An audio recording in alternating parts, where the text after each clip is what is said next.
Do it now. Come, come. This call. Because life is short and time is fleeting. And not only is life short, it is also uncertain. One moment one is here, another moment one is not here. And each time the clock strikes, 1 hour is taken away from us, from the time that is at our disposal. When it has struck 6, it means you have got 1 hour less than what you had when it was 5 o'clock a.m. When the clock struck 6 a.m., it means you have now 2 hours less than what you had when it was 4 o'clock a.m. and you woke up at Brahma.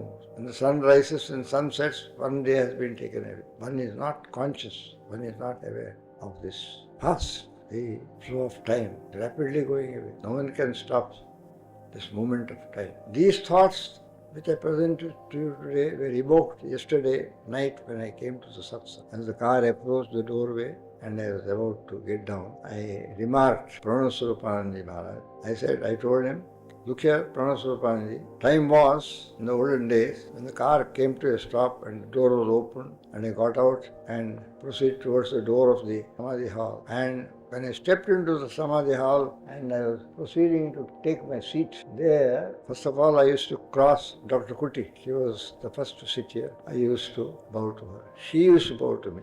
I used to respond, fold my hand and continue. Then I used to pass Nadachit, Swamiji, Nadachit Swarupanand, Pali, our musician, because he always sat with us, being a veteran old inmate of this ashram and associated with this ashram long before I came to this ashram, associated from his birth. He was born in this locality. And when Gurudev first came across from the other bank, Swargashram, in 1934, Palji was already an inmate of Munkireti. He was a resident of Munkireti. So when he came over here in 34, he was a newcomer. Par was part and parcel of the setup. And so they became known to each other. And the whole family of Pal also, mother, father, his elder brothers, 2 elder brothers he had, and a sister and a younger brother, 2 younger brothers. One is still here, one is somewhere in Rishikesh. The whole family came. And when Gurudev started satsang in his kutir on the banks of Ganga, they were one of the first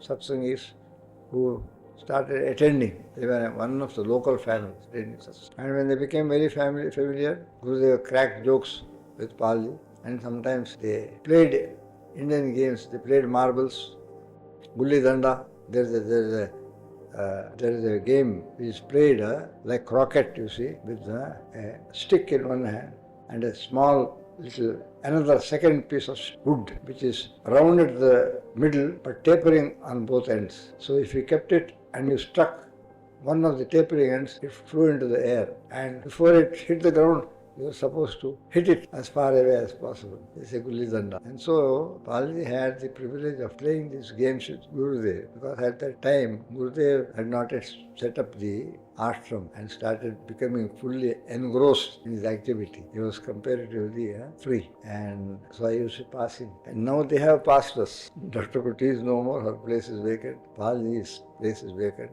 And normally, when I came back from a big tour, the next day, telephone call would come from Swami Chidanandaji. Hey, I heard that you had come yesterday. How is your health? I hope you are all right.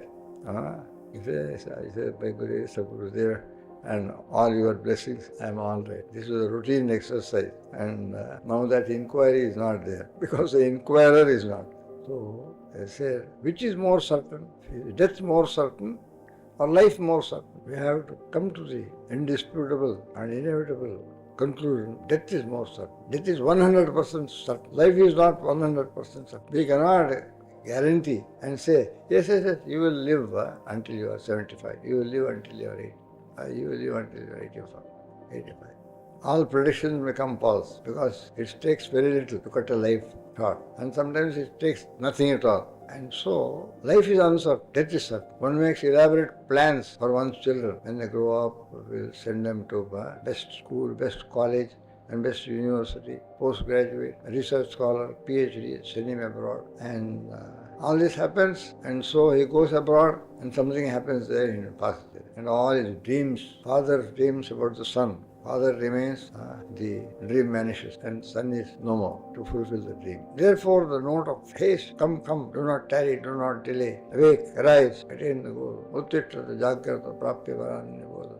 So we must be in awareness of this truth. While death is certain, life is uncertain. Therefore, we cannot afford to think we have got all the time that we want at our disposal. And so we can proceed gradually. There is no proceeding gradually. The aspiration should be intense. Tivra mumukshatva is one of the sixth of the fourth of the sadhana chatushtaya. Viveka, vairagya, shat sampada. Tivra mumuksha. Ramadama, titiksha, uprati, shraddha, samadhana. Third sampada. Tivra mumukshatva is the fourth.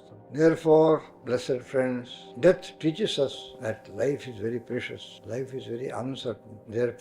Therefore, we cannot afford to take a casual attitude towards life. We must know how precious it is and at the same time how uncertain it is. Therefore, we up and doing upon the path of goodness, upon the path of virtue, upon the path of righteousness, dharma, and upon the path of yoga vedanta, and the path of God realization, the fulfillment of your prime purpose of human birth, liberation. Attainment of liberation, peace and joy that it means. Must give top priority to it. All other things must be secondary and minor. They should have top priority. May God grace you and Gurudev bless you that you are endowed with this awareness, your earnestness and seriousness, and the precious gift of human life God has bestowed upon you is fully utilized. Say, make hay when the sun shines. Strike when the iron is hot. Therefore, do sadhana, lead the spiritual life dynamically, and realize God when going is good. God bless you all. Hare Om.